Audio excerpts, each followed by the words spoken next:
اس گھر میں خیر و برکت کے لیے، اور جتنے دوست احباب آئے ہیں ان کے گھر میں خیر و برکت کے لیے بلند تر صلوات صلی علی محمد وآل محمد وعجل فرجہ۔ اعوذ باللہ من الشیطان الرجیم، بسم اللہ الرحمن الرحیم۔ انا اعطیناک الکوثر فصل لربک وانحر ان شانئک هو الابتر۔ صدق اللہ العلی العظیم۔ صلوات اللہم صل علی محمد وآل محمد۔ بسم اللہ الرحمن الرحیم۔ عن جابر بن عبد اللہ الانصاری عن فاطمة الزہراء علیہ السلام بنت رسول اللہ صلوات اللہم صل علی محمد وآل محمد۔ قال سمعت فاطمة أنها قال دخل علي أبي رسول الله في بعض الأيام فقال السلام عليك يا فاطمة، فقلت عليك السلام، قال إني أجد في بدني ضعفا، فقلت له أعيذك بالله يا أبتاه من الضعف، فقال يا فاطمة ائتيني بالكساء اليماني فغطيني به، فأتيته بالكساء اليماني فغطيت به وسرت أنظر إليه وإذا وجهه يتلأله نورا كأنه البدر في ليلة تمامه وكمال الصلاة، فما كانت إلا ساعة وإذا بولد الحسن عليه السلام قد أقبل وقال السلام عليك يا أمه، فقلت عليك السلام يا قرة عيني وثمرة فؤادي، فقال يا أمه إني أشم عندك رائحة طيبة كأنها رائحة جدي رسول الله، فقلت نعم إن جدك تحت الكساء، فأقبل الحسن عليه السلام نحو الكساء وقال السلام عليك يا جدة يا رسول الله، أتأذنني أن أدخل معك تحت الكساء، فقال وعليك السلام يا ولدي ويا صاحب حوضي، قد أذنت لك، ودخل معه تحت الكساء صلوات اللهم صل على محمد وآل فما كانت إلا ساعة وإذا بولدي الحسين عليه السلام قد أقبل وقال السلام عليك يا أمه، فقلت عليك السلام يا ولدي ويا قرة عيني وثمرة فؤادي، فقال لي يا أمه إني أشم عندك رائحة طيبة كأنها رائحة جدي رسول الله، فقلت نعم إن جدك وأخاك تحت الكساء، فدنا الحسين عليه السلام نحو الكساء وقال السلام عليك يا جدة، السلام عليك يا من اختاره الله، أتأذنني أن أكون معكما تحت الكساء، فقال وعليك السلام يا ولدي ويا شافع أمتي، قد أذنت لك، ودخل معهما تحت الكساء صلوات اللهم صل على محمد وآل محمد۔ فأقبل عند ذلك أبو الحسن علي بن أبي طالب عليه السلام وقال السلام عليك يا بنت رسول الله، فقلت عليك السلام يا أبا الحسن ويا أمير المؤمنين، فقال يا فاطمة إني أشم عندك رائحة طيبة كأنها رائحة أخي وابن عمي رسول الله، فقلت نعم ها هو مع ولديك تحت الكساء، فأقبل علي نحو الكساء وقال السلام عليك يا رسول الله، أتأذنني أن أكون معكم تحت الكساء، قال له عليك السلام يا أخي ويا وسيم وخليفتي وصاحب لوائي قد أذنت لك. ودخل علي عليه السلام تحت القصاص. صلاة اللهم صل على محمد وآل ثم أتيت محمد. نحو القصاص وقلت السلام عليك يا أبتاه يا رسول الله أتأذن أن أكون معكم تحت القصاص؟ قال وعليك السلام يا بنتي ويا بضعتي قد أذنت لك ودخلت تحت القصاص. صلاة اللهم صل على محمد وآل محمد. فلما اكتملنا جميعا تحت القصاص أخذ بي رسول الله صلى الله عليه وسلم بطرفي القصاص وأومى بيد اليمنى إلى السماء وقال اللهم إن هؤلاء أهل بيتي وخاصتي وحامتي لحمهم لحمي ودمهم دمي يؤلمني ما يؤلمهم ويحزنني ما يحزنهم. أنا حرب لمن حاربهم وسلم لمن سالمهم وعدو لمن عادهم ومحب لمن أحبهم. إنهم مني وأنا منهم فاجعل صلواتك وبركاتك ورحمتك وغفرانك ورضوانك علي وعليهم وأزل عنهم رجس وطهرهم تطهيرا. اللهم صل على محمد وآل محمد. فقال الله عز وجل يا ملائكتي ويا سكان السماوات إني ما خلقت سماء مبنيا ولا أرضا مدحيا ولا قمرا منيرا ولا شمسا مضيئة ولا فلكا يدور ولا بحر يجري ولا فلك يسري إلا في محبة هؤلاء الخمسة الذين هم تحت القصاص. صلوات اللهم صل على محمد وآل محمد. الأمين جبرائيل يا رب ومن تحت القصاص. فقال عز وجل هم أهل بيت النبوة ومعدن الرسالة هم فاطمة وأبوها وبعلها وبنوها. الصلاة اللهم صل على محمد وآل محمد. قال جبرائيل يا ربي أتأذن أن أحبط إلى الأرض لأكون معهم سادسا؟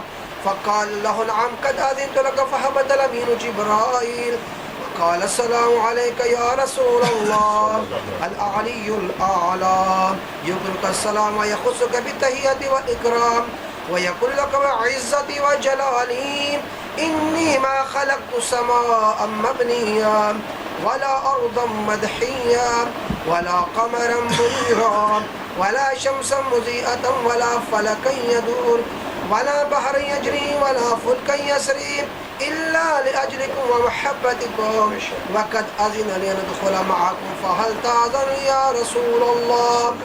فقال رسول الله وعليك السلام يا أمين وحي الله إنه نعم قد أذنت لك. ودخل جبرائيل معنا تحت القصاص. صلاة اللهم صل على محمد وآل قال محمد. لي أبي إن الله قد أوحى إليكم يقول إنما يريد الله ليذهب عنكم رجس أهل البيت ويطهركم تطهيرا. اللهم صل على محمد وآل محمد. فقال علي لي أبي يا رسول الله أخبرني ما لجلوسنا هذا تحت القصاص من الفضل عند الله. فقال النبي صلى الله عليه وآله والذي بعثني بالحق نبيا واصطفاني بالرسالة نجيا ما ذكر خبرنا هذا في محفل من محافل أهل الأرض وفي جمع من شيعتنا ومحبينا إلا ونزلت عليهم الرحمة وحفتهم الملائكة واستغفرت لهم إلى أن يتفرقوا. فقال علي عليه السلام إذا والله فوزنا وفاز شيعتنا ورب الكعبة. الصلاة اللهم صل على محمد وآل محمد. قال بي رسول الله صلى الله عليه وآله يا علي والذي بعثني بالحق نبيا واصطفاني بالرسالة النجية ما ذكر خبرنا هذا في محفل من محافل أهل الأرض في جمع من شيعتنا ومحبينا وفيهم محموم إلا وفرج الله حما ولا مغموم إلا وكشف الله غما ولا طالب حاجة إلا وقضى الله حاجة. فقال علي عليه السلام إذا والله فزنا وسعدنا وكذلك شيعتنا فازوا وسعدوا في الدنيا والآخرة ورب الكعبة الصلاة. اللهم صل على محمد وآل محمد. ہم آج کی اپنی نشست کو آگے بڑھاتے ہیں اور ہمارا آج کا سوال جو کہ ہمارا آج کا موضوع ہے وہ یہ ہے کہ غیبت صغریٰ میں امام زمانہ امام مہدی علیہ السلام کے حالات و واقعات کیا رہے، وہ ہم پوچھتے ہیں مولانا صاحب سے. السلام علیکم. اعوذ باللہ من الشیطان الرجیم. بسم اللہ الرحمن الرحیم.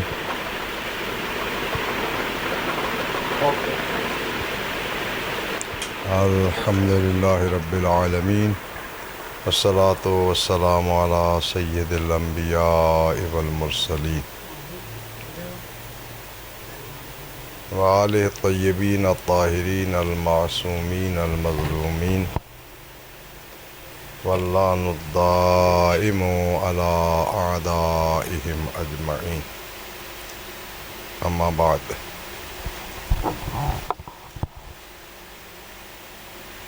یہ سوال بہت اہمیت والا ہے اور اس کے جواب کی طرف کم ہی توجہ دی گئی ہے. یہ جو غیبت حضرت ولی اصغر جل اللہ فرج الشریف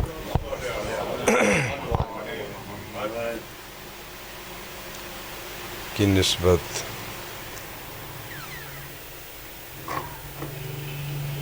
ایک واقعیت ہے اور اس واقعیت کے ساتھ دین کے نظام کا بہت بڑا ارتباط ہے. ظاہر ہے جو بھی حضرت کے وجود اقدس کے قائل ہیں ان کے لیے پھر دوسرا مسئلہ جو ہے ان کے جو سامنے آتا ہے وہ غیبت کا مسئلہ ہے. اور غیبت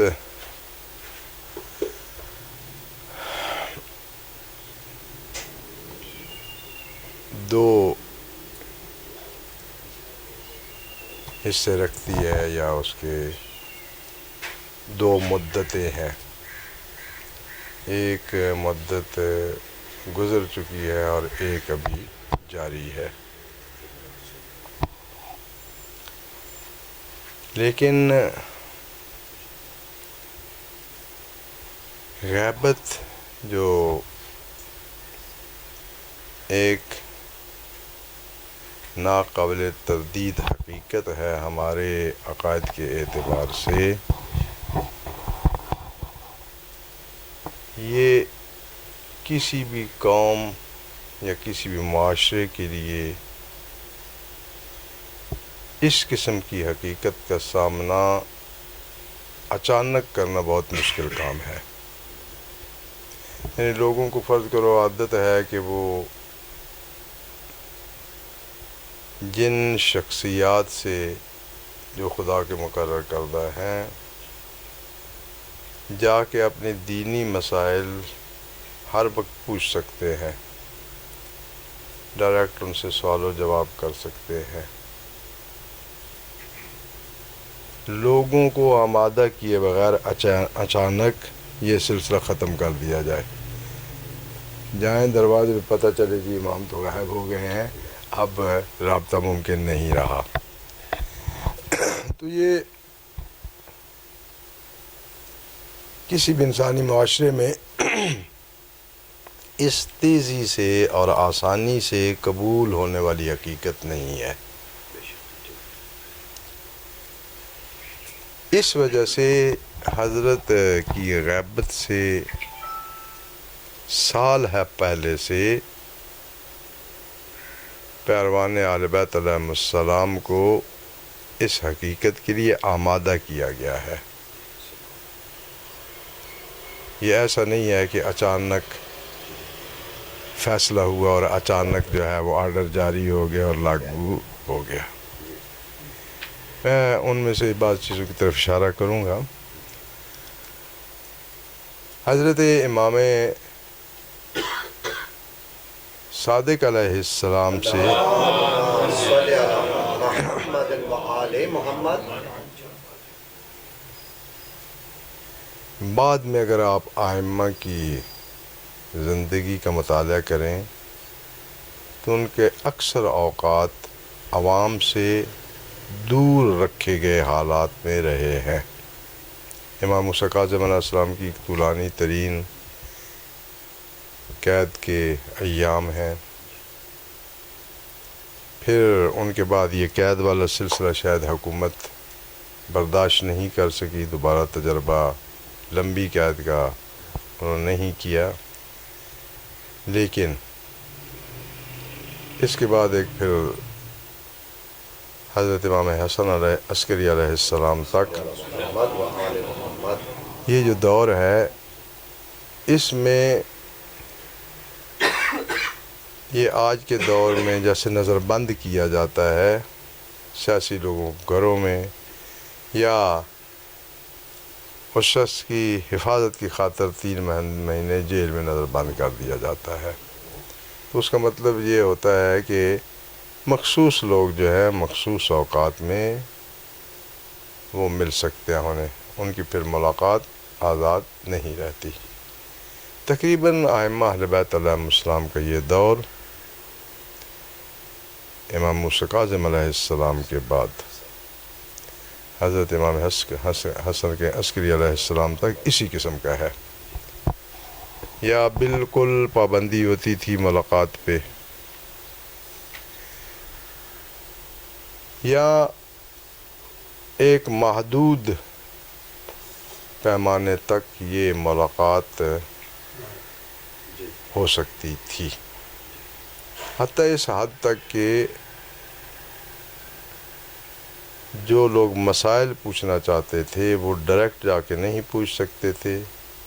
کبھی سبزی فروش کے لباس میں، کبھی کسی اور لباس میں، کوئی اور شعبہ اختیار کر کے ائمہ علیہم السلام کے دروازے تک پہنچتے تھے، خادم کو اپنا وہ سوال دیتے تھے اور پھر انہیں جواب ملتا تھا. ڈائریکٹ امام سے پھر بھی ملاقات نہیں ہوتی تھی. تو یہ جو اتنا تقریباً آپ سمجھے کہ 60-70 سال کا عرصہ بنتا ہے حضرت امام حسن عسکری علیہ السلام کی شہادت تک، یہ سارا عرصہ یا حضرت کی ولادت کا اگر لیں تو اس سے 5 سال کم ہو جائیں گے. یہ سارا عرصہ ان لوگوں کی تربیت کی جا رہی ہے کہ جب امام وقت سے ڈائریکٹ رابطہ ممکن نہ ہو تو پھر اپنے دینی مسائل کا حل کیسے تلاش کرنا ہے. اب یہ کوئی ایک قوم کے لیے نہیں ہے مسئلہ، انبیاء صلوات اللہ علیہ اجمعین بھی اسی کی مثال ہے. اور وہ یہ ہے کہ اگر آپ دیکھیں، اور آپ نے شاید اس پہ توجہ پہلے بھی کی ہوگی اور علماء نے تو بہت توجہ دی ہے اس مسئلے پہ، کہ انبیاء صلوات اللہ علیہ اجمعین کی اکثریت ان کی بعثت اور اعلان نبوت سے پہلے، منصب نبوت پر فائز ہونے سے پہلے ان سے بھیڑ اور بکریاں چروائی گئی ہیں. 1 یا 2 دن نہیں، سال ہا سال، 2 سال، 10 سال. تو اہل سنت، اہل شیعہ، ان دونوں فریقوں کے علماء کا اتفاق ہے کہ یہ انبیاء سے بکریاں اس لیے چروائی گئی ہیں کہ انہیں عملی تربیت دی جائے، ایک کمزور جسم رکھنے والے شرارتی وجود کو وہ کیا کرنا چلانے کی. کیونکہ آپ شاید توجہ رکھتے ہیں یا نہیں رکھتے ہیں، یہ بھیڑ جو ہوتی ہے نا، یہ ہڈی اس کی جو ہے نا وہ بڑی نرم ہوتی ہے، سخت اگر کوئی مکہ بھی مارے تو ہڈی ٹوٹ جاتی ہے۔ وعلیکم السلام۔ اور شرارتی زیادہ ہوتی ہے، یعنی وہ شرارتی اس طرح کہ بھائی اگر جا رہی ہیں تو ایک نے جو ہے وہ دوڑنا شروع کر دیا تو ساری اس کے پیچھے دوڑنا شروع کر دیں گے، آگے نہیں دیکھیں گے کہ آگے آگ ہے یا آگے کچھ ہے، تو ان کو چرانا بہت مشکل کام ہے۔ تو انبیاء صلوات اللہ علیہ مجمعین کی پہلے یہ ٹریننگ ہوتی تھی، ان کی یہ تربیت کا حصہ تھا کہ ایسے موجود کے ساتھ کہ جو نازک مزاج بھی ہے اور کوئی منصوبہ بندی بھی اس کے پاس نہیں ہے، بس پنجابی میں کہتے ہیں ہیڑو، یعنی جسے کوئی روکنے والا بریک رکھنے والا نہیں ہے، یا جیسے آزاد جانور ہوتا ہے، جنگلی جانور، اسے باندھنا بھی بہت مشکل کام ہوتا ہے۔ تو جب مسلسل ان کے ساتھ ان کا رویہ جو ہے وہ قانون کے تحت آ جائے گا تو اب انہیں عادت بن جائے گی، حالانکہ ان کے پاس عصمت ہے، ان کے پاس علم ہے، لیکن تھیوری اور عمل میں جو ہے وہ بہت فرق ہوتا ہے۔ ہمیں سائنس پڑھائی جاتی ہے سکولوں میں ایک حد تک، جتنی پڑھائی جاتی ہے، لیکن اس کے پھر جو مہم پوائنٹ ہوتے ہیں وہ پھر ہمیں پریکٹس میں دکھائے جاتے ہیں، چونکہ کہنا کہ بندے پاس 1,00,000 روپیہ ہو، مارکیٹ میں جائے تو شام کو 10,000 گھر لے آ سکتا ہے، کیا کرنا ہے، چیز خریدنی ہے اور بیچنی ہے، یہ کہنا تو شاید 1 منٹ کا کام ہے، لیکن دن کو مارکیٹ سے جہاں اور بھی دسیوں سینکڑوں افراد بیٹھے ہوئے ہیں اور وہی کام کر رہے ہیں، تو وہاں اپنے لیے گاہک پیدا کرنا اور پھر جائز طریقے سے جائز کمائی کرنا، یہ اتنا آسان کام نہیں ہے۔ یہ ایسے ہی ہے کہ کوئی صاحب جو ہے وہ تھوڑے بزرگ تھے، تو گندم کی کٹائی کا وقت تھا، تو وہ گئے، اب ایکڑوں کے حساب سے گندم کھڑی ہے، تو لوگوں نے جو ساتھ تھے انہوں نے کہا یار یہ تو لگ جائیں گے 10-15-20 دن ایک ایکڑ کو کٹائی کرتی ہوئی، اس کٹوائی، تو وہ صاحب جو ہے وہ جذباتی انہوں نے کہا نہیں شام تک یہ ساری میں کاٹ دوں گا۔ تو جب شامی گندم کاٹنا بہت مشکل کام ہوتا ہے، تو تقریباً انہوں نے 1 مرلہ کاٹی تھی، تو انہوں نے کہا بھی یہ کیا، اس وقت تو کہہ رہے تھے کہ ساری کاٹ دوں گا، انہوں نے کہا جی میں نے کہا تھا یہ کاٹ دوں گا، اس کا مطلب ہے کہ جو میری داڑھی کے نیچے آئے گی، تو میں نے ایسے کہا تھا نا۔ تو یہ دیکھیں، بات کرنا بہت آسان، لیکن عمل کرنا جو ہے اس کے مطابق بہت مشکل۔ ہر بندہ عدل کی تعریفیں کرتا ہے، لیکن عدل کا پابند رہنا، عدل کے مطابق زندگی گزارنا، دشمن دوست سے اس کے اصولوں کے مطابق رویہ رکھنا، یہ بہت مشکل کام ہے۔ لہذا جتنے بھی یہ امور ہوتے ہیں اس قسم کے جن کے غلطی جو ہے وہ خطرناک انجام لا سکتی ہے، اس میں اس عمل کی پریکٹس کرائی جاتی ہے۔ یہ ہمارے انسانی سسٹم ہے، اللہ پاک تو چاہے تو اس کے بغیر بھی سب کچھ کر سکتا ہے۔ تو اب جو اس عمل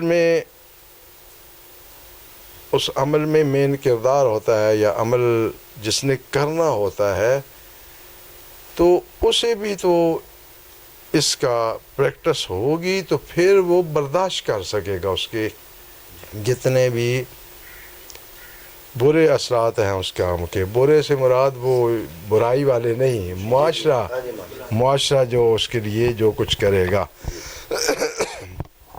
دیکھیں بہت سے زندگیوں میں، میں نے اپنی زندگی میں دیکھا ہے بہت سی زندگیوں میں دیکھا ہے کہ بندے پہ جب مشکلات آ رہی ہوتی ہیں بلا وجہ تو بندہ سوچ رہا ہوتا ہے کہ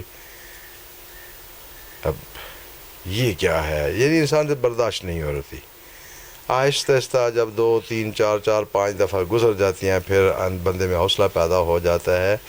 اچھا پہلی مرتبہ اگر ہم میں سے کسی کوئی سامنے بیٹھو بندہ کہ تو کافر ہے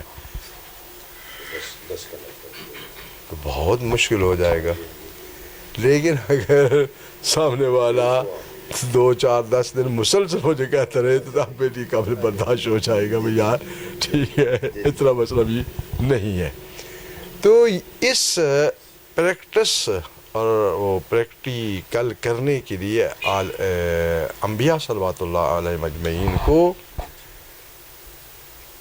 بیڑے چلانے پہ لگایا گیا اور ہر نبی سے یہ کام خداوند متعال نے کروایا ہے یا اکثر انبیاء سے کروایا ہے. اگر ہر نہیں تو اکثر سے یہ کروایا ہے تاکہ جب بھیڑوں جیسے کمزور اور آزاد جانور کو یہ چرا سکیں گے، ان کی زندگی کو ان کی اس ساری کمیوں کے باوجود لے کے چل سکیں گے تو پھر اب ان کے لیے انسانوں سے یہ رویہ جو ہے وہ دیکھنا آسان ہو جائے گا اور برداشت بھی کر لیں گے.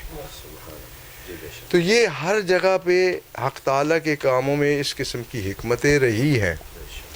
ہم یہ نہیں کہہ رہے کہ حتماً یہی ہے، لیکن ہے اس میں کچھ نہ کچھ اس عمل سے مناسبت ہے. اب مجھے فرمائیں کہ ہم عادی ہیں کہ حجت الہی سے ڈائریکٹ جا کے گفتگو کریں، اپنی مشکلات جا کے بیان کریں اور ان مشکلات ان سے حل لیں. بطور مثال ہم ایک دن 2 3 4 بندے دور سے نزدیک سے در معصوم پہ پہنچے، دق الباب دیا، اندر سے پتہ چلے اس سے پہلے ہمیں کوئی اس قسم کی خبر نہیں ہے، کوئی بھنک نہیں ہے، کوئی ہمارے تصور میں نہیں ہے کہ معصوم آئے غائب ہو گئے. تو پہلا ہم کیا سمجھیں؟ ہم سمجھیں گے کہ کوئی دشمن آیا ہے تو وہ اللہ عز و باللہ انہیں اٹھا کے لے گیا ہے.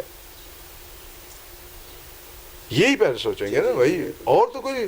اب آپ بتائیں کہ اس حالت میں ہم مطمئن رہ سکیں گے جو بھی امام کے ماننے والے ہوں گے تو ظاہر ہے ان کے دل و دماغ جو ہے وہ پھٹنے کو جائیں گے کہ یہ کیا ہو گیا. لہذا اس وجہ سے حق تعالیٰ نے معاشرے کو یہ برداشت کرنے کے لیے کہ جو اس حقیقت سے انہوں نے روبرو ہونا ہے اس کا چھوٹا چھوٹا حصہ تھوڑا تھوڑا کر کے عوام یا معاشرہ وہ اپنے پہ گزار چکا وہ چیز جو آئندہ صدیوں گزارنی ہے. تو یہ سلسلہ ہوا کہ حضرت موسیٰ کاظم علیہ السلام کو طولانی جو ہے وہ رکھا گیا قید میں. پھر دیگر ائمہ کے لیے 1 2 سال مہینوں کے حساب سے بھی ہوا. پھر وہ نظر بندی والا کام شروع ہو گیا. پھر انہیں مدینے سے حضرت امام علی رضا علیہ السلام کو اب مدینے سے لے گیا. بھائی انہوں نے بھی سلطنت دینی نہیں تھی،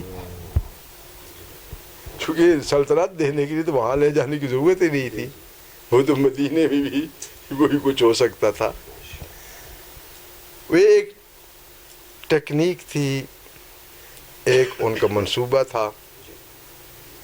کیونکہ جب حضرت مدینے میں تشریف فرما تھے تو ہر مسلمان جو ہے وہ مدینہ سے پیار محبت کرتا ہے. حج پہ جاتے تھے لوگ، حضرت کی زیارت کے لیے جانا ہے مدینے میں، ویسے زیارت کے لیے جاتے تھے. مسجد نبوی تھی، وہاں اپنی عبادت کرنے کے لیے جاتے تھے دور دراز سے سفر کر کے. تو اب جب وہاں جاتے تھے تو کسی نہ کسی طریقے سے اہل بیت علیہم السلام کی جو فرد بھی اس وقت منصب امامت پہ موجود ہوتی تھی ان سے بھی کسی کا طولانی کسی کا کم بہرحال رابطہ ہو جاتا تھا. اور وہ پیغام جو الہی تھا اس کی نشر و نشاط ہو رہی تھی. اب ہر آنے والے پہ وہاں پابندیاں لگائیں کہ بھئی ادھر نہیں جانا، وہ یہ ہے. حضرت کے قبر ہے اطہر کے ساتھ تو اہل بیت صلوات اللہ علیہ مجمعین کی گھر ہے.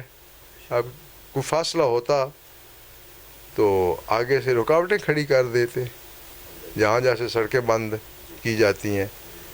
تو وہ در حقیقت وہ حضرت صدیقہ طاہرہ صلوات اللہ علیہ جس صحن میں رہتی تھی اسی کی تو ایک طرف میں حضرت کی قبر اطہر تھی. تو اب کیا کیا جائے؟ یہ اب ہے یہ کیونکہ یہ سسٹم ہو گیا. ورنہ جناب خدیجہ علیہ السلام کا گھر جو تھا، ان کے گھر کہتے ہیں کہ درخت تھا، تو اس درخت کی ٹہنیاں جو ہیں وہ مطاف کے اندر تھیں، یعنی جہاں پہ آپ کہیں مقام ابراہیم علیہ السلام ہے اس کے نزدیک. بالکل کوئی بندہ اگر طواف کرتا تھا نا تو اس کی ٹہنی کو ایسے پکڑ کے اسے گزرنا پڑتا تھا، یعنی اتنی رہائش جو ہے وہ خانہ کعبہ کے نزدیک تھی. تو اب حضرت کی قبر اطہر تو وہ اس گھر کے اندر تھی. اب اتنی نزدیک جگہ اور پھر اتنا نزدیکی رشتہ وہاں پہ موجود ہے، کوئی بندہ وہاں جائے حضرت کی قبر کی زیارت کے لیے، یہ کیسے ممکن ہو سکتا ہے؟ ہاں البتہ اس کے دل میں مرض ہو، اس کے دل میں کوئی بغض ہو، اس کی بات تو نہیں کر رہا، لیکن ایک نارمل بندہ جائے تو یہ ممکن نہیں ہے کہ وہ حضرت کی قبر اطہر کی زیارت کرے اور آل بیت کی جو وہاں پر فرد موجود ہو، سید و سردار آل بیت ہو، اس سے وہ نہ ملے، اس سے گفتگو نہ کرے. بلکہ اگر تاریخ کے متعدد واقعات میں آپ ملے گا، یعنی بلا تفریق مسلک و مذہب و عقیدہ، حتیٰ جو لوگ ملحد تھے، کافر تھے، وہ بھی ائمہ اہل بیت علیہم السلام کے پاس دور دراز سے سفر کر کے جاتے تھے، جو انہیں اسلام پہ، اسلام کے احکام پہ جو انہیں سوال پیش آتے تھے، ان سوالوں کا جواب لینے وہ اہل بیت علیہم السلام کے ہی دروازے پہ جاتے تھے. اب ایک شخص کی جب اس قسم کی حیثیت ہو، مرکزی حیثیت، کہ ہزاروں میل، سینکڑوں میل دور رہنے والے لوگ بھی جس سے ملنا چاہتے ہوں، جس سے پوچھنا چاہتے ہوں، جس سے سیکھنا چاہتے ہوں.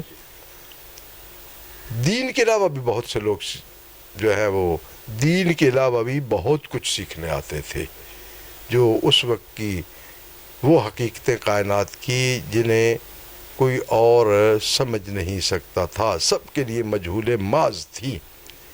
تو وہ اپنے سوالات جو ہے، یہ جس زمانے شاید ایام حکومت تھے، ابتدا سے تھوڑے سے آگے کا مسئلہ ہے، شاید یہ حضرت امام تقی علیہ السلام کے اور اس دور میں، چونکہ وہ گروہ جس نے کیا تھا وہ پہلے شیعہ تھے، بعد میں ان کا مذہب جو ہے وہ ائمہ اہل بیت علیہ السلام کے رویے سے اور ائمہ اہل بیت علیہ السلام کے نظریات سے منحرف ہو گیا، جنہیں سب سے پہلے ترجمہ کیا تھا جس گروہ نے.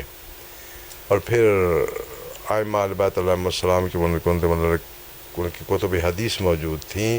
پوچھا گیا کہ اب ان کی کتابوں کا کیا کیا جائے، ہمارے گھر تو بھرے ہوئے ہیں ان کی کتابوں سے.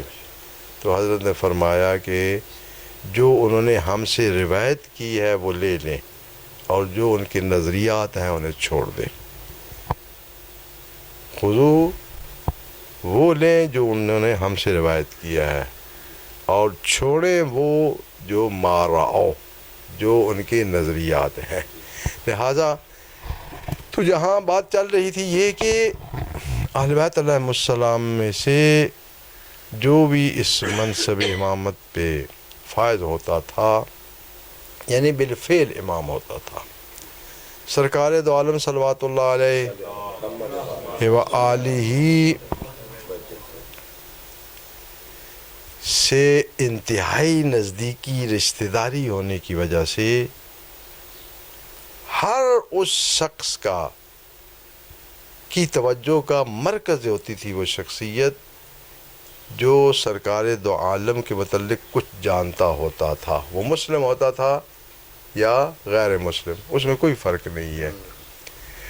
چونکہ جب غیر مسلموں کو عام معاشرے کے افراد جو ہے وہ ان کے سوالوں کا جواب نہیں دے سکتے تھے تو پھر ان کے پاس دو ہی حل ہوتے تھے، یا خود آتے تھے ائمہ کی خدمت میں یا کسی ایسے بندے کو تلاش کرتے تھے جو اپنے سوالات معصوم کے محضر میں پیش ہو کر اپنے سوالات کا جواب لیتا تھا، اس کے سپرد کرتے تھے کہ ہمارے بھی اس سوال کا جواب لے آنا ہے۔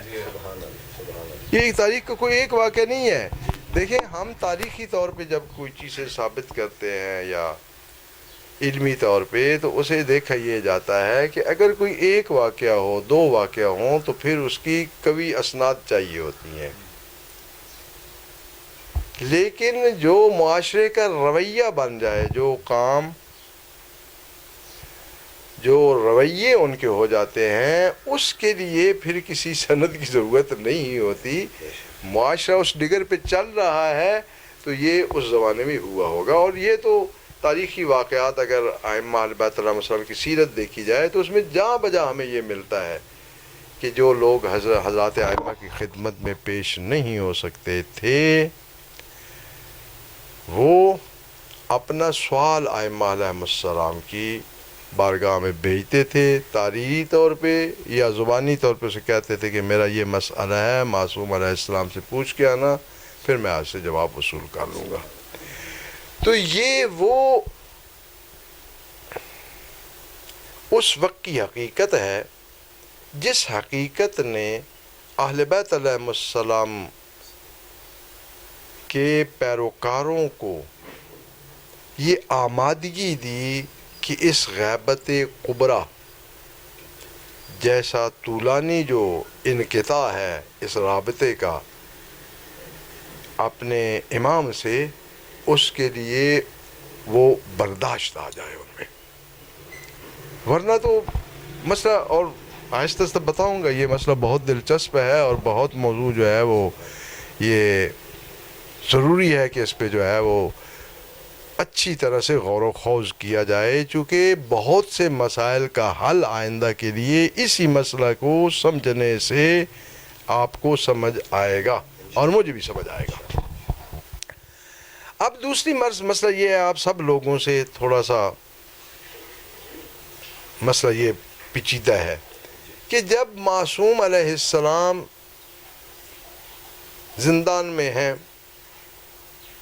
معصوم علیہ السلام نظر بندی کی حدود کے اندر ہیں، ہمارا کام تھا معصوم سے رابطہ کر کے پوچھنا، سوال پیش کرنا، ان کا کام تھا ہمیں دین سمجھانا۔ ہم کوشش کر رہے ہیں ان سے پوچھنے کی، تو کیا معصوم نے کوئی ایسا انتظام نہیں کیا ہوگا کہ میرے شیعہ جو ہیں، میرے ماننے والے جو ہیں، وہ اس قسم کی پرابلم میں پھنسے ہوئے ہیں، اس مشکل میں ہیں؟ یعنی ہم جو ہیں وہ سوچ رہے ہیں دین کا، اور جسے اللہ نے یہ منصب دیا ہے، دین پھیلانا جس کا فریضہ ہے، دین حفاظت کرنا، دین کی حفاظت کرنا جس کا فریضہ ہے، اس نے تو، اور سب سے بڑھ کے اللہ نے بھی تو کچھ کیا ہوگا نا۔ بے شک اور جس کا دین ہے وہ اپنے دین کے مطلب سوچے ہی نہیں کہ بھائی حالات یہ ہونے، اس کے تو علم میں ہے نا۔ ائمہ کی نسبت تو کہیں جی کوئی کہے کہ علم غیب ہے کوئی یا نہیں، جی ہم چھیڑتی اس بات کو نہیں، لیکن جس کی طرف سے وہ حاکم بنے ہوئے ہیں وہ تو جانتا ہے نا کہ یہ ایک حقیقت ہے اور یہ حقیقت میرے ہی پروگرام کا حصہ ہے۔ تو اب اگر وہ یہاں پہ اپنے نمائندوں کو اس مشکل میں وہ جو رابطہ ہے اور اصلی اسلام اور اس کا اصلی پیغام لوگوں تک پہنچنا ضروری ہے، یا اس زمانے میں ختم ہو جائے گا؟ ضروری ہے تو پھر اسے بھی اس کے لیے کچھ نہ کچھ پروگرام دینا چاہیے کہ یہ حالات ہوں گے تو اس حالت کا، انسان کے ہر حالت کے لیے حکم تبدیل ہو جاتا ہے. ہماری جو بھی حالات ہے حکم تبدیل ہوتا رہتا ہے. یعنی اب میں فرض کرو آسان سی مثال، اب میں گھر میں ہوں تو میری نماز پوری ہے. ابھی نماز نہیں پڑھی تھی، وقت داخل ہو گیا تھا، کام پڑ گیا، میں شہر سے باہر نکل گیا اور مسافت کا میں نے قصد کر لیا، مسافت فیری کا، تو اب میرا حکم تبدیل ہو گیا. اب نماز میری قصر ہو گئی، اب میں پوری نہیں پڑھ سکتا جب شہر سے نکل گیا اور وہ شرائط کے ساتھ. اسے ہم کہتے ہیں موضوع کی تبدیلی، تبدل موضوع. موضوع تبدیل ہو گیا. فقہائے کرام جو آسان سے اس کی مثال دیتے ہیں کہ ہم کسی مسلمان کی، کسی مومن کی فوتگی ہوئی، اس کی میت پڑی تھی، ہم تیار ہو گئے، غسل، کفن، جنازے کی اور دفنانے کی کوشش کر رہے ہیں. اچانک جو ہے پانی کا ریلا آیا اور میت ہی بہا کے لے گیا. اب بتائیں کہ دفن کرنا واجب ہے ہم پہ؟ موضوع ہی ختم ہو گیا بھائی. میت ہی ہمارے پاس نہیں ہے جسے دفن کرنا تھا، جسے غسل دینا تھا. اسے کہا جاتا ہے تبدل موضوع. ٹھیک ہے، یہ بالکل پتھر کے دور کی باتیں ہیں جو ہم نے اب جنرل لیا. اسلام کا حکم ایک ہی رہتا ہے بھائی، اسلام کا حکم ایک ہی رہتا ہے اگر شرائط وہی رہے. اگر ایک بال برابر بھی موضوع کی شرط میں جو ہے نا وہ فرق آ جائے تو وہ حکم نہیں ہو سکتا. یہ کس طرح ہو سکتا ہے کہ بھائی ایک بندہ جو ہے، مثلا یہی اب بھی جا کے توضیح میں دیکھ لینا، یہ مسئلہ موجود ہے کہ ایک بندہ 10 دن کے قصد سے کسی شہر میں وارد ہوا اور 10 دن کے قصد سے اس نے 2-3 نمازیں پڑھ لی تمام، کہ میں نے 10 دن یہاں قیام کرنا ہے. تو اچانک اس کے اندر تردید پیدا ہوگی کہ یار مجھے 10 دن یہاں رہنے کی ضرورت تو نہیں پڑے گی، میں نے کیوں اتنے دن رہنا ہے. ٹھیک ہے جی، جو ہی وہ 10 دن کا منصوبہ ختم کرے گا نماز جو ہے وہ تبدیل ہوگی، حکم تبدیل ہو گیا. تو پھر بھائی بتائیے، ابھی بندہ تو وہیں بیٹھا ہوا ہے، خدا رہا اپنے جو ہے نا وہ گویڑے اور پنجابی مردانگی والی چیزیں جو ہے وہ اسلام سے منسوب نہ کرے. اس کا کام ہے انسان، اسلام کی کوشش جو ہے وہ یہ ہوتی ہے کہ زیادہ سے زیادہ انسان جو ہے وہ اللہ کے حکم کی نافرمانی سے بچ سکے. پورا نہیں کر سکتا تھوڑا کر لے، وہ نہیں کر سکتا اور تھوڑا کر لے، وہ نہیں کر سکتا اور تھوڑا کر لے، لیکن کرے صحیح، تاکہ اسے یہ عادت نہ پڑ جائے کہ اللہ کا حکم موجود ہو اور وہ اس کے مطابق کچھ نہ کر رہا ہو. تو اس طرح تو وہ بے فکر جب ہو جائے گا نا، پھر تو جو احکام ہیں ان کی نسبت سے پرواہ ہی کوئی نہیں ہے، اس کے سامنے احکام کی اہمیت ہی ختم ہو گئی. اس وجہ سے عورت کے ایام مخصوص ہمیں کہا گیا ہے کہ وہ وضو کرے، حالانکہ وضو اس کا ہوتا نہیں ہے لیکن کرے، اور اپنے مصلی پہ بیٹھے اتنی دیر جتنی دیر وہ نماز میں گزارا کرتی تھی، تاکہ اس کی عادت جو ہے وہ برقرار رہے. چونکہ حدیث مبارکہ میں ہے کہ نیکی ہو یا برائی ہو یہ سب کی سب عادت ہے. لہذا اب انہیں تیار کیا جا رہا ہے، آمادہ کیا جا رہا ہے. ٹھیک ہے جی. اب یہی جو غیبت کبریٰ اور غیبت صغریٰ کا فرق ہے وہ اسی نقطے میں ہے. غیبت صغریٰ میں بھی امام علیہ السلام سے ہر بندے کا رابطہ نہیں ہو سکتا تھا، مخصوص کوئی 1-2، اور وہ مخصوص ہو کبھی ہر وقت نہیں. ٹھیک ہے، وہ جا کے دیکھ لیں واقعات میں. اور رابطے سے مراد یعنی روبرو بیٹھ کے گفتگو کرنا، بات سننا، بات کہنا. یہ تو شاید ان کے لیے بھی جو ہے نا وہ 2-4 دفعہ یا 1 دفعہ 2 دفعہ ہوا ہو. ہاں انہیں جواب مل جاتا تھا، یعنی جیسے ایک جگہ پہ انہیں اپنا سوال لکھ کے یا بندے کا سوال والا کاغذ رکھا، اور تھوڑی دیر بعد اس پہ جواب لکھا ہوگا مل گیا. یہ تھا، یہ رابطہ تھا. ٹھیک ہے. اس تاریخ کے متعلق بھی پھر انشاءاللہ عرض کریں کہ یہ توقیع کہا جاتا ہے عام الفاظ میں. توقیع در حقیقت وقع ہوتا ہے دستخط کرنا، چونکہ وہ حضرت کے جواب جو ہے وہ حضرت کے قلم مبارک سے لکھے ہوتے تھے اور اس پہ وہ دستخط ٹائپ تصدیق ہوتی تھی، اس لیے وہ توقیع ہو گیا. مکاتبہ بھی کہا جاتا ہے. توقیع جو ہے وہ ہمارے ہاں زیادہ اس کے لیے، اور مسلسل توقیعیں جو ہیں وہ حضرت کی طرف سے صادر ہوتی جاتی تھی، بسا اوقات سوال پوچھنے پہ اور بسا اوقات بغیر سوال کیے بھی توقیع صادر ہوتی تھی. اور زمانہ غیبت میں بھی جو ہے شاید غیبت کبریٰ میں بھی شاید ایک دو توقیعیں ہیں، جیسے وہ شیخ مفید کے متعلق ہے کہ ان کے نام توقیع حضرت نے صادر فرمائی، لیکن یہ بہت کم ہے. یہاں وہاں جو ہے وہ جیسے کہتے ہیں روٹین ورک، وہ ایسا کام ہے. تو تربیت کرنا ضروری تھی، وہ اتنا لمبا عرصہ کی گئی، معاشرے کے اذہان کو اس کے لیے آمادہ کیا گیا. پھر غیبت شروع ہوئی تو وہ بھی پھر دو مرحلوں میں. ایک وہی جو نظام ان کے پاس پہلے چل رہا تھا اس جیسا نظام، یعنی سوال کسی نہ کسی طریقے امام علیہ السلام تک پہنچ سکتا ہے، اور ایک وہ ہے کہ اب وہ سلسلہ نہیں ہے. اب دیکھیں اللہ پاک کی تربیت کا انداز دیکھیں. وہاں جب ائمہ اہل بیت علیہم السلام کو پابند سلاسل کیا گیا، قید میں تھے یا قید جیسے حالات میں تھے، ٹھیک ہے جی، وہاں اب کیا ہوتا تھا؟ وہاں یہ ہوتا تھا کہ ایک تو ذریعہ یہ تھا کہ ائمہ علیہم السلام تک کسی ذریعے سے اپنا سوال پہنچایا جائے، ایک ہی ہوتا تھا. لیکن اس سے زیادہ لوگ تو فائدہ نہیں اٹھا سکتے تھے. یہ وہ جو مقام تھا جہاں لوگوں کو اس طرف ائمہ علیہم السلام نے توجہ دلائی، رجوع دلایا. مولا میں تو ایک دور دراز علاقے میں رہتا ہوں، ہر وقت ہر سوال کے لیے آپ کی خدمت میں حاضر نہیں ہو سکتا. فرمایا کوئی مسئلہ نہیں ہے. آدم یہ ہمارا جو ہے وہ اعتماد والا ہے، وہ جو کہتا ہے. یہ مقبرہ شیخان قم، یہ 3-4 ائمہ علیہم السلام کے صحابی ہیں، اور انہیں باقاعدہ مرجع بنایا کہ آپ کا جب بھی دینی مسئلہ ہو، معالم دین پوچھنا چاہتے ہیں تو اس سے پوچھ لو.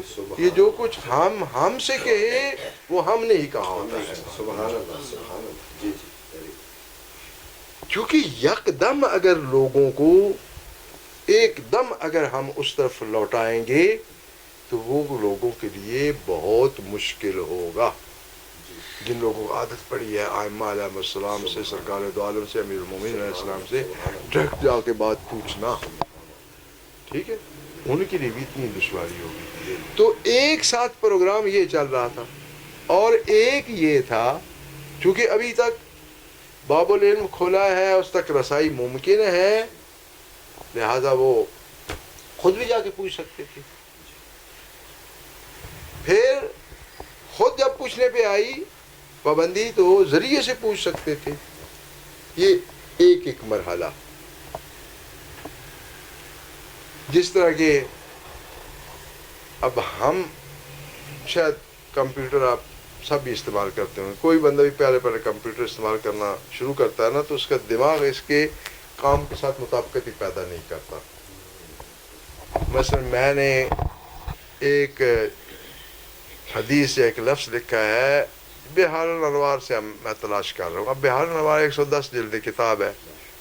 اب پہلے میری عادت تھی، فرض کریں میرے پاس پہلے بحار الانوار موجود ہے وہ، تو پہلے میری عادت کیا ہوگی، کس طرح میں بحار الانوار سے یہ مطلوبہ حدیث یا مطلوبہ مسئلہ کس طرح تلاش کرتا ہوں گا. کو فرمائے نا مجھے پتہ چلے تاکہ کتابوں سے تو پھر آپ ڈائریکٹلی کس طرح؟ یعنی میں نے ایک مسئلہ تھا تو وہ لکھے ہوں گے کوئی صفحے میں کہ اس فلانی جلد میں فلانی جگہ پہ صفحے میں لکھا ہوا کہ یہ حدیث اس کے پروگرام کے مطابق ہے، وہ آپ نے کہیں علیحدہ لکھا ہو. پھر اس اگر نہ لکھا ہو تو پھر فرض کریں کہ پہلے وہ حدیث میں نے دیکھی نہیں لیکن پتہ ہے کہ اس قسم کی چیز جو ہے وہ اس میں موجود ہے، تو کس طرح ڈھونڈیں گے؟ پھر اس میں وہ کتابیں جو لکھی ہوتی ہیں کہ اس فہرست میں تلاش کریں گے آپ، فہرست میں کیا لکھا ہوگا کہ یہ حدیث ہے یا چیپٹر وائز آپ دیکھیں گے. جی اگر وہ نہ ہو تو پھر وہ بھی آپ کہہ رہے ہیں موضوع بھی نہ ہو لکھا ہو. نہیں، میں وہی کہہ رہا ہوں موضوع میں تو مثلا باب العلم لکھا ہوا ہے، علم کے متعلق قرآن حدیث کی اگر کتابیں دیکھیں تو کتاب العلم لکھا ہوگا. فقہ کی کتابوں میں ایسا ہوتا ہے کتاب العلم، اور پھر اس کے علماء کی نقائص، فضائل، علم کی فضیلت، شرائط جو بھی ہے وہ سارا کو 200-250 صفحہ جو ہے وہ کتاب العلم میں ہے. ٹھیک ہے جی. پھر اس کے نیچے وہ بناتے ہیں کتاب العلم، پھر اس کے بنائیں گے ابواب، پھر ابواب کے نیچے آئیں گی فصول. یہ مولویوں کی کتابوں کا طریقہ ہے، یہ آپ کی کتابوں کا نہیں. ٹھیک ہے جی. ہم جو ہے وہ اس لیے ہر جگہ پہ علم کی تعریف کرتے ہیں کہ یہ جو مسائل اس کتاب میں ہیں، اسے ہم کہہ رہے ہیں علم کلام، یہ مسائل اس کتاب میں اسے کہہ رہے ہیں علم فقہ، یہ مسائل اس کلام میں ہے اسے کہہ رہے ہیں علم تفسیر، اسے کہہ رہے ہیں علم حدیث. تو یہ کس طرح یہی مجموعہ جو ہے وہ علم حدیث کہلا رہا ہے یا علوم قرآن کہلا رہا ہے یا تفسیر کہلا رہا ہے یا فقہ کہلا رہا ہے. ٹھیک ہے. یہ ایک بہت لمبی چوڑی بات ڈسکس. تو اس کے لیے کیا گیا یہ تھا کہ علم جب بھی کوئی ترتیب دیا جاتا ہے یا لکھا جاتا ہے تو وہ ایک ہی موضوع سے مربوطہ متعلقہ جتنے ہماری حالتیں ہوتی ہیں، جتنے اس کے حالات ہو سکتے ہیں، جو ایک موضوع کے اسی موضوع کے متعلق جو بھی ان کی حالات ہیں، ان کا جو آپ نے اچھا برا کہنا ہے وہ سارا کچھ اسی علم میں کہنا ہے. یعنی اس موضوع سے ہمیں پتہ چلتا ہے کہ یہ موضوع مثلا علم کلام کا موضوع ہے تو وہ جا کے علم کلام کی کتاب دیکھنی پڑے، تاریخ کی کتاب میں تو نہیں ملے گا. ٹھیک ہے جی. حدیث کا موضوع ہے تو حدیث کی کتاب میں ملے گا، آپ کو نحو کی کتاب میں تو نہیں ملے گا. ہو گیا. لہٰذا ہم مسائل کی تلاش کے لیے اس طرح علوم کی طرف رجوع کرتے ہیں کہ بھائی یہ مسئلہ کس علم کا مسئلہ ہے، اور مسئلہ کی تشخیص کے لیے دیکھا جاتا ہے موضوع مسئلہ اور جو اس کا حکم ہوتا ہے.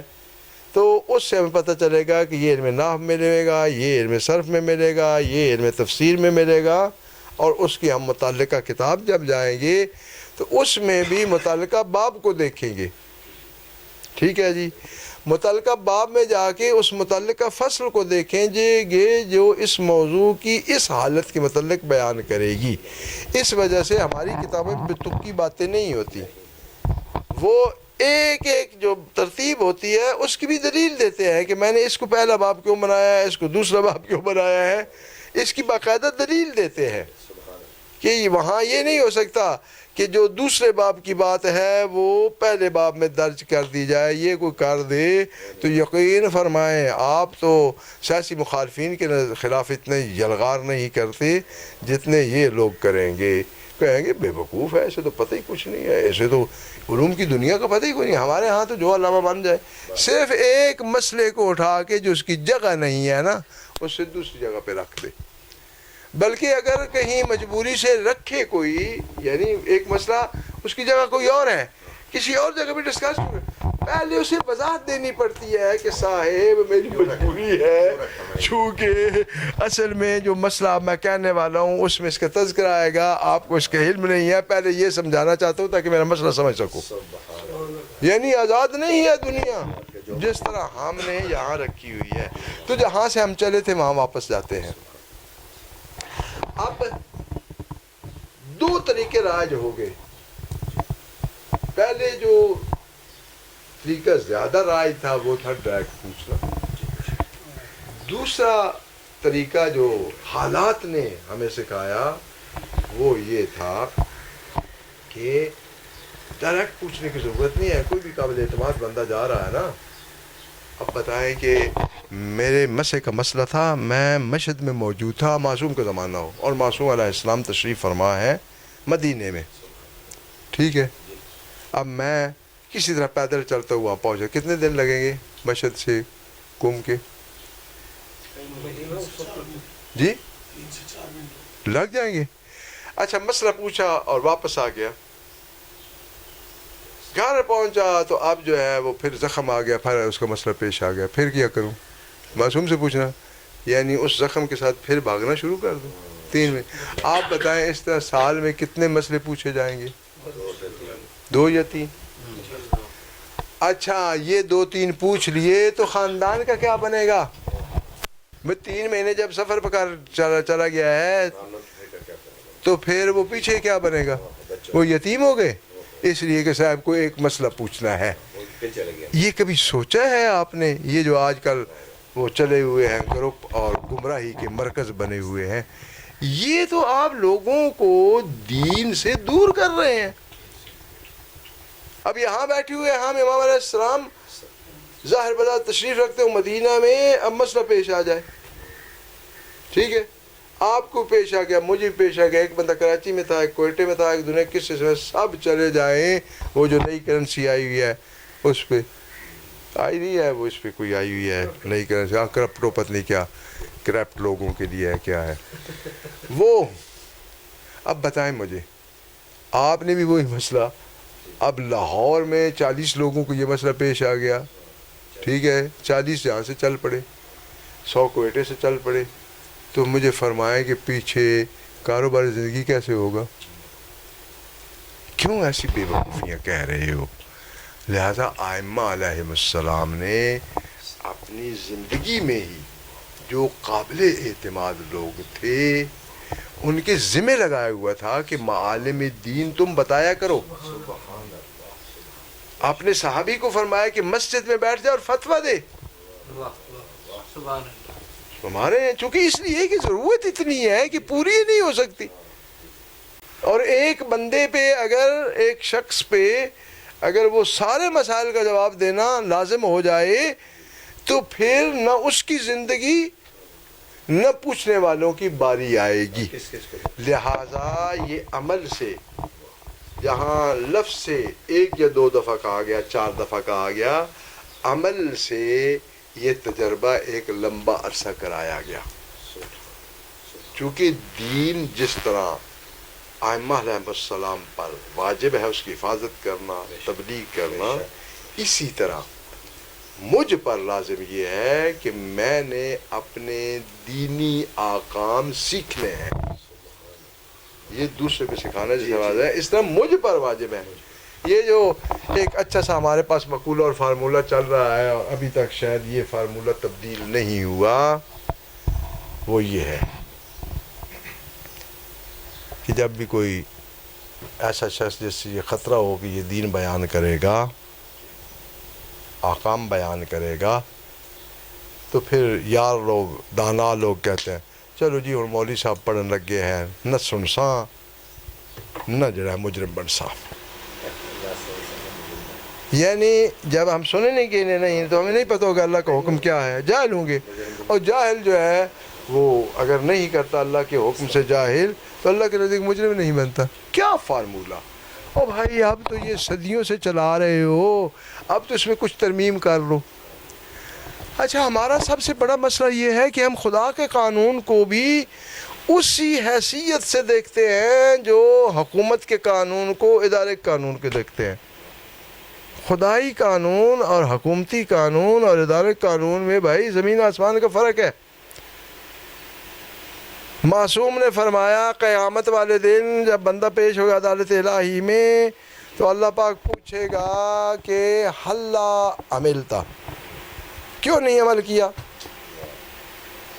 اب یہاں یاروں کی محفل میں جو رٹا لگایا ہوا تھا کہ ہم سنے ہی نہیں ہے, جانتے ہی نہیں ہیں, جانتے ہوتے تو ہم سب سے آگے ہوتے.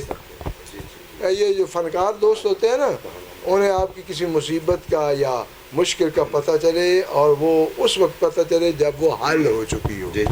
ماشاء اللہ، یقین فرمائیں کلو کی جگہ پہ 4 ٹن آپ کو اخلاص دکھائیں گے. بھائی آپ تو ضرورت نہیں رہی. اور یار مجھے تو میں نے تو پتہ ہی نہیں لگا، میں تو جناب عورت زیر بھی بیچ دینا سر، میں تو گڈی بھی بیچ دینا سر. خدا دے کار تو ڈر. ٹھیک ہے، یہی وہ ہم رویہ اللہ کی بارگاہ میں عادت بن چکی ہے نا ہمیں، یہی رویہ وہاں اپنا کوشش کریں گے. اللہ پاک پوچھے گا کیوں نہیں اس پہ عمل کیا؟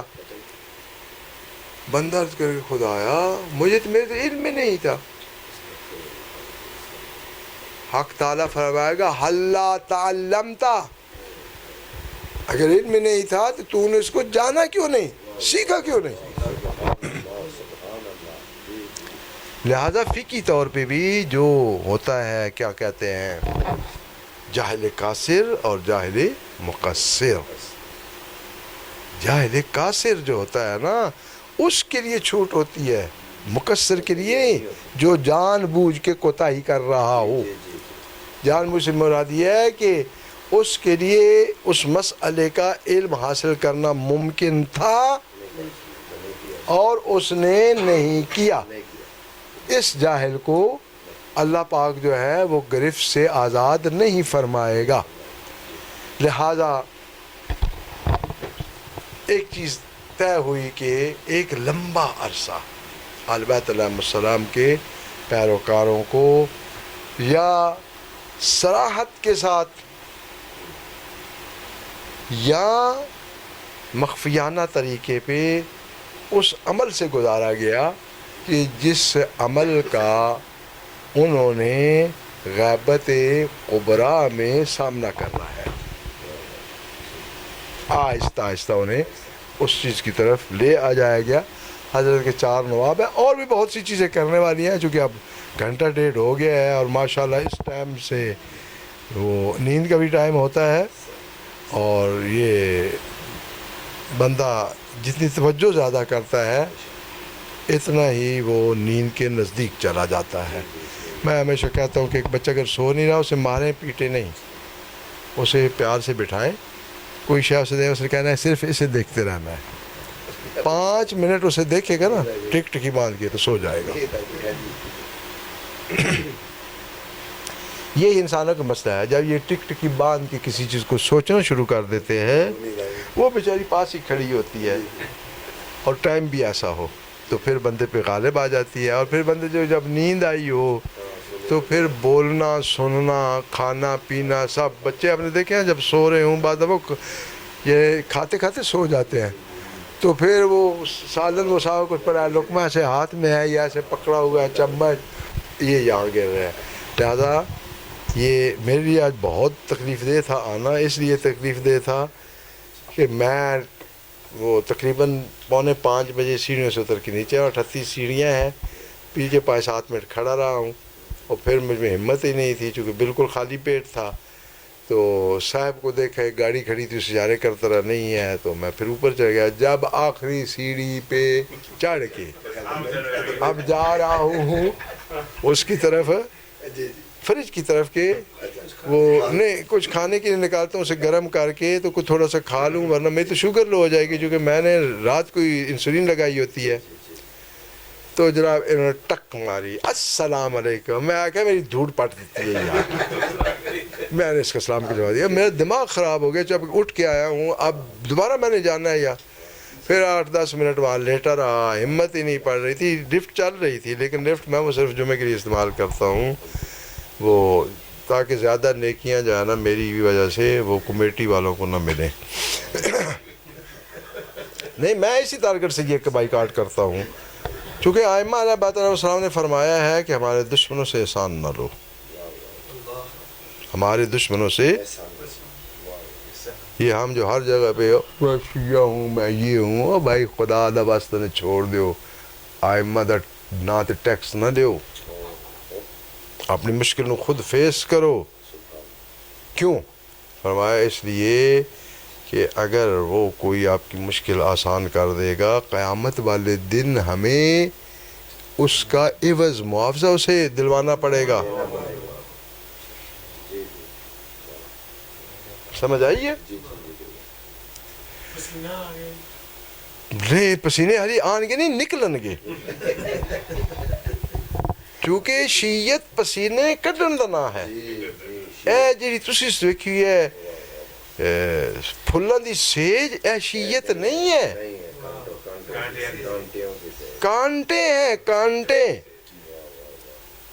دو میں سے ایک جگہ تو کانٹے برداشت کرنا ہے یہ اس دنیا میں کر رہو اللہ کے لیے کرو گے تو آخرت میں جو ہے آپ کو پھول اور یہاں پھول پسند فرما لیے تو پھر آگے کانٹے ہیں یہ نہیں ہو سکتا دو روٹیاں اور وہ بھی تلی ہوئی ایک ہی روٹی ملی ہے ٹھیک ہے لہٰذا اس وجہ سے خدا را جفا کشی اور جیسا کہ ہے بچیوں کے لیے خاص آئی ہے بچیوں کے لیے خاص حدیث مبارک موجود ہے کہ اپنی بیٹیوں کو حالات کے مطابق اس طرح تربیت کریں کہ انہوں نے دوسروں کے گھروں میں رہنا ہے سبحان اللہ یعنی معاشرے میں جو وہ سختیاں اور دو نمبریاں تو نہ کریں لیکن سختیاں ایسے کہ ان کے لیے زندگی گزارنا آپ نے سکھانی ہے یہاں شخصیت سے مراد یہ نہیں ہے کہ آپ انہیں جو ہے مارتے پیٹتے رہیں لیکن انہیں آمادگی ذہنی طور پہ دیں کہ ان حالات سے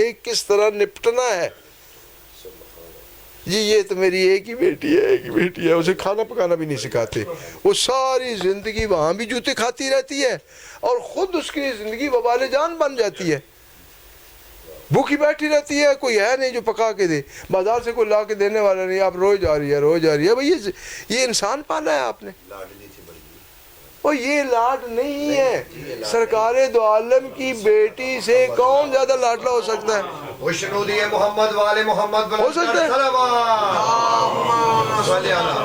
ہو سکتا ہے کوئی یار ایک دفعہ خیال کر رہا ہو اللہ کے میں بواز بلند صلوات بس ختم کرو کوئی نہیں ہے تو یہ جو حسنان شریفین مریض ہوئے تھے تو ان دنوں میں تو امیر المومنین کے گھر میں فاقہ تھا اب روزہ رکھ لیا گیا تو بیوی نے کہا کہ یہ رکھنے کا پروگرام تھا بیوی نے کہا کہ مولا یہ گھر میں تو کچھ ہے نہیں کھانے پینے کے لیے سب نے روزہ رکھنا ہے تو وہاں سے اون یا اونی تھی یہودی ایک وہ اس کی کاٹ کرواتا تھا اور اس کے بدلے میں جو ہے وہ معاوضہ دیتا تھا وہ اون حضرت نے وہاں سے پکڑی گھر لائے ساتھ اس نے جو دیے اس کا آج وہ 3 دن کا کام تھا اس جو کی 3 حصے بنائے گئے ٹھیک ہے اب روز رکھ لیجیے اب جو ہے وہ ویسے ہی کھا لیں گے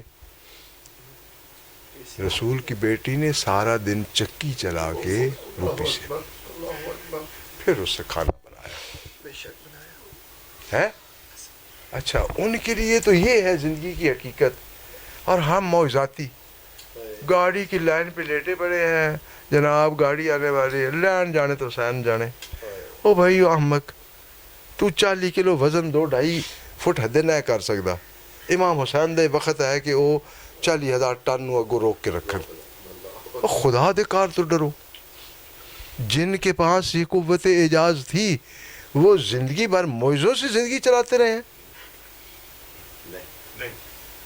وہ دنیا کی سختیاں فیس کرتے رہے ہیں برداشت کرتے رہے ہیں اور دنیا کے طریقے سے ان مشکلات کو حل کرنے کی کوشش کرتے رہے ہیں ایسا ہے یا نہیں ہے ہم تو بس حدیث کسا پڑھنے کی منت مان لی 14 لڈو دینے ہیں یار خدا رہا ایسا نہ کریں زندگی اس طرح نہیں چلتی کوشش کریں دعا کریں کوشش کرنا ہمارا فریضہ ہے دعا کرنا جو ہے وہ ہمارا فریضہ ہے نتیجہ اس کے ہاتھ میں ہے بے نیاز کے ہاتھ میں ہے چاہے تو وہ دے دے نہ چاہے تو کوئی اس سے لے نہیں سکتا لہذا خدا را زندگی کی روش کو تبدیل کریں یہ زندگی نہیں ہے انسان جو ہے نا یہ بڑی عجیب مخلوق ہے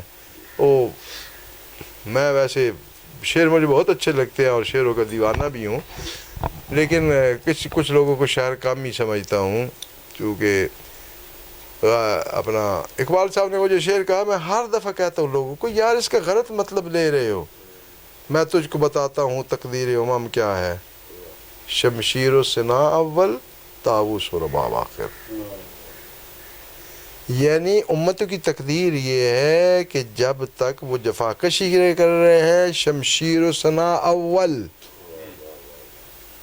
نیزہ بازی اور تلوار، اور طاووس و رباب آخر، یعنی جب وہ پہنچے شباب کباب پہ تو آخر ہو گئی، کیونکہ اب جفاکشی چھوڑ دی ہے. اب ترقی نام یا قوموں کے ساتھ چلنے کا تصور ختم. یہ ہو گئی ابتدا، شمشیر و سنا اول، طاووس و رباب آخر. جب طاووس و رباب شروع ہو گیا تو پھر اب خاتمے کی گھنٹی بچ گئی.